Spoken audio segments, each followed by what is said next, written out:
So this next montage is one of my favorite things we did because I hardly had to do any work. You did the work. We asked you to submit origin stories, and here's some of our favorites. I'm gonna just keep walking through these woods like I do. All right, so you asked about oranges. Oranges? You want some oranges? When my mum was expecting me, I went to see Ghost with Patrick Swayze in it.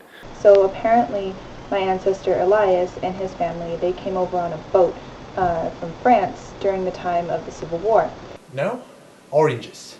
Oranges? I think in a way with my entire life I've always been trying to make multiple origin stories for myself, and in a way I'm still trying to make multiple origins for myself. Graphic design. I was born in a family of engineers, and basically growing up I was around schematics, drawings, Art, media and photography, animation, fine art, moving image. and a lot of heavy machinery. So right now I'm finishing my 4th year in robotics. But 4 years ago, YouTube kicked in. And Patrick Swayze's character in the film is called Sam. So yeah, I'm named after Patrick Swayze, which is pretty cool. And so when the boat docked, they decided to get off and talk to some natives. All them projects which I started and all those subjects which I studied, I never really stopped doing. I just collected them in my quiver of artisticness. This could be the most pretentious origin story you have today. And then the boat just left without them. So that's how my family came to America.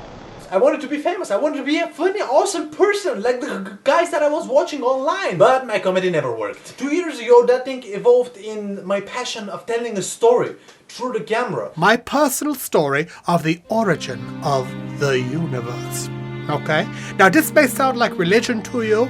Maybe it is, maybe it's not. I don't know. It's just a story. Once upon a time, in eastern North Carolina, a couple wanted to bring a child into the world. Unfortunately, their doctor informed them that they could not have children. And so, they sought out alternatives. Which led me to unemployment. And whilst unemployment was bad, it's kind of responsible for where I am right now. I'm in the middle of trying to set up a business. And imagining myself as a famous filmmaker one day. And it's not like I've abandoned my other dreams. Nothing in the rules say you have to stick to one medium. Nothing in the rules said you had to stick to one job. It's the beginning of time, and there's nothing in the universe, just blackness, okay? And then God comes along and creates a huge ball of light. You were born into chaos. It was majestic. I was born like every other normal person, out of a unicorn's bottom.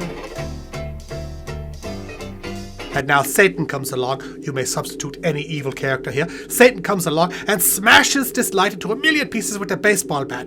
And they scatter all over the universe, right? Meanwhile, in another part of North Carolina, another young couple learned that they would, in fact, soon have their own little bundle of joy. However, they were college students and determined that they could not, at that particular stage in their life, properly care for a young child. So they, too, sought out alternatives. But these little fragments of light have such an affinity for each other that they all draw back in together and form this big, beautiful ball of light again, you see? And thus the call was made. Dr. and Mrs. Red, we have a child for you. A few months later, I finally arrived to meet my new family. And now Satan comes back and he's really angry now. So he takes his baseball bat again and he smashes it to a million pieces. They scatter all over the universe. But this time, before the pieces can suck back in together again, he takes a big bucket of mud. My mother, upon meeting me, picked me up and I booted all down the back of her blouse. And he dumps it down all over everything and he stamps it all down so none of the pieces can move and they can't see each other, okay? And that is the way it still is today. I'm trying to get started. Still. On 100 different things. Which is why this is still my origin story.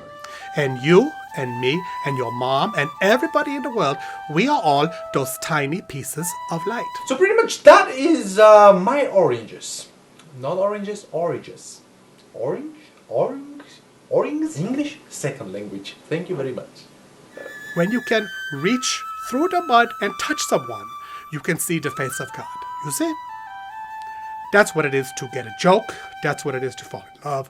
That's what it is to look at a painting someone made 1,000 years ago and get something out of it. That's what it is to laugh at a WheezyWaiter video or a Professor Puppet video or make a friend or anything like that. And it's these valuable connections with each other that we do in this complex, muddy world that make life worth living. Interesting side note to this story, about 7 months later, my sister was born. There you go. That is my origin story of the universe and my explanation for everything. I hope you've enjoyed it. I hope you get something out of it. Please feel free to footnote me when you repeat this to your friends. You have to appreciate everything that happened back then. All your origins. Thanks for submitting all your awesome origin stories. I wish we would have been able to use more of them. Also, that's it. We're at the end of the playlist. Thanks for watching the good stuff. Be sure to follow us on Facebook and Twitter. There's links down there in the doobly-doo. Now, there it is. I found it. My spaceship. Well, I gotta get out of here. I think I'm about done. I gotta go find some more good stuff. But hopefully I'll see you again for many more weeks to come.